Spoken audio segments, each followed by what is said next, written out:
दोस्तों, Indian constitution की इस स्पेशल सीरीज़ में आपका स्वागत है, जिसमें आज हम बात करेंगे सिटीजनशिप के बारे में। तो सिटीजनशिप भारत के संविधान के पार्ट 2 यानी कि भाग 2 में अनुच्छेद 5 से लेकर अनुच्छेद 11 तक है। इसके पहले हम भारत के संविधान के भाग 1 के बारे में डिस्कस कर चुके थे, जिसमें पार्ट 1 में अनुच्छेद 1 से लेकर अनुच्छेद 4 तक था। अब हम बात करेंगे पार्ट 2 के बारे में, जिसमें अनुच्छेद 5 से लेकर 11 तक अनुच्छेद है।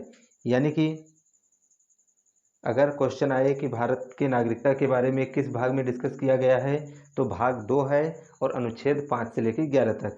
तो चलिए शुरू करते हैं। तो जैसा कि हमने पहले पढ़ा कि भाग 2 में 5 से लेकर 11 अनुच्छेद तक। तो संविधान निर्माण के पश्चात संविधान के अनुसार से 4 श्रेणी के लोग भारत के नागरिक बन सकते थे।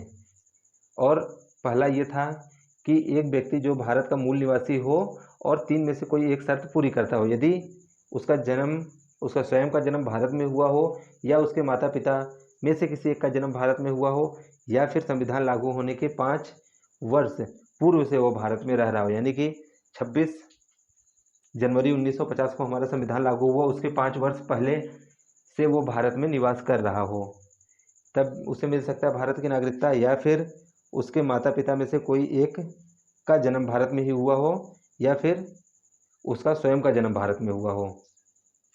इसके अलावा यदि एक व्यक्ति जो पाकिस्तान से भारत आया हो और उसके माता पिता या दादा दादी अविभाजित भारत में पैदा हुए हों और निम्न में से कोई 2 शर्त को वह पूरी करता है, तो भी उसे भारत की नागरिकता मिल जाएगी। पहला शर्त यह था कि 19 जुलाई 1948 के पहले जो भारत आ गया हो और वह भारत में सामान्यतः निवास कर रहा हो, पहली शर्त। और दूसरी शर्त थी, यदि 19 जुलाई 1948 के बाद वह भारत आता है तो वह पंजीयन के द्वारा भारत की नागरिकता ले सकता है। इसके लिए उसे 6 महीने तक भारत में निवास करना आवश्यक है, और यह होगा अनुच्छेद 6 के द्वारा। इसके अलावा अगर हम बात करें तो एक व्यक्ति जो 1 मार्च 1947 के बाद भारत से पाकिस्तान स्थानांतरित हो गया हो, लेकिन बाद में भारत में पुनर्वास के लिए लौट आए, तो वह नागरिक बन सकता है। उसे पंजीयन प्रार्थना पत्र के बाद 6 महीने तक भारत में रहना अनिवार्य होगा। यानी कि देखिए आप, 1 मार्च 1947 के बाद अगर मान लीजिए कोई भारत का पाकिस्तान चला गया हो, लेकिन उसके बाद अगर वो चाहता है कि हम फिर से भारत आना चाहते हैं, तो वो भारत आ सकता है, और 6 महीने कम से कम उसे भारत में रहना होगा पंजीयन प्रार्थना पत्र देने के बाद, और अनुच्छेद 7 के द्वारा उसे भारत की नागरिकता मिल सकती है। इसके अलावा एक व्यक्ति जिसके माता पिता अविभाजित भारत में पैदा हुए हों, लेकिन वह भारत से बाहर रह रहे हों, तो फिर क्या होगा, फिर भी वह भारत का नागरिक बन सकता है, यदि उसने भारत की नागरिकता के रूप में पंजीयन कूटनीतिक के तरीके से परिषदीय प्रतिनिधि के आवेदन किया हो, या फिर वह व्यवस्था यह जो स्पेशली व्यवस्था है, यह ऐसे लोगों के लिए है, भारतीयों के लिए, जो भारत के बाहर रह रहे हों और वो भारत की नागरिकता ग्रहण करना चाहते हों। इसमें बात किया गया है, ये बात जो है अनुच्छेद 8 में ये बात की गई है। इसके अलावा अगर हम बात करें नागरिकता अधिनियम 1955 की, तो नागरिकता अधिनियम 1955 संविधान लागू होने के बाद अर्जन और समाप्ति के बारे में उपबंध करता है। यानी कि भारत का संविधान लागू होने के पश्चात 1955 में जब ये नागरिकता अधिनियम 1955 आया, तो इसमें बात किया गया कि कोई भी किस तरीके से भारत का नागरिक बन सकता है, या फिर किस तरीके से भारत का नागरिकता को त्याग कर सकता है। तो नागरिकता का अर्जन के लिए अगर हम बात करें, तो इसमें कुल 5 शर्तों के बारे में बात किया गया। पहला जन्म के आधार पे, दूसरा वंशानुगत, तीसरा पंजीयन, चौथा प्राकृतिक, और पांचवा क्षेत्र के आधार पे। ये 5 आधारों पे भारत का नागरिक वह बन सकता है। तो चलिए एक एक को हम इसके बारे में डिस्कस कर लेते हैं। पहला है जन्म से, यानी कि भारत में 26 जनवरी 1950 को या उसके बाद, परंतु 1 जुलाई 1947 के पूर्व जन्मे व्यक्ति अपने माता पिता के जन्म के राष्ट्रीयता के बावजूद भारत का नागरिक होगा।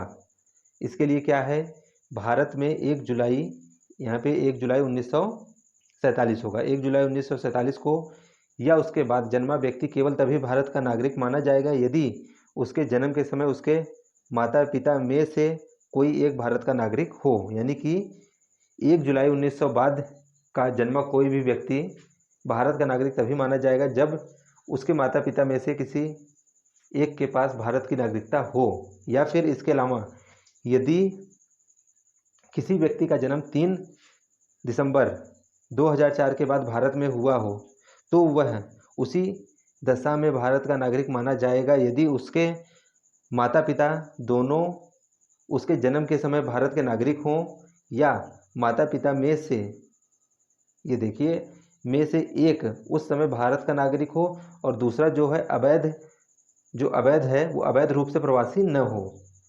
फिर भारत में पदस्थ विदेशी और राजनयिक, यानी कि राजनयिक जो हैं, जो राजनयिक पद पे होते हैं, या फिर शत्रु देश के बच्चों को नागरिकता का अर्जन इस तरीके से नहीं दिया जाएगा।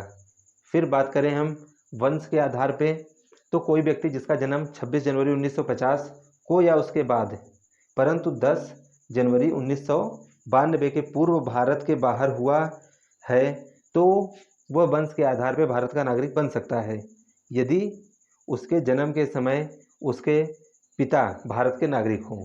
ठीक है। फिर यदि 10 दिसंबर 1992 को या उसके बाद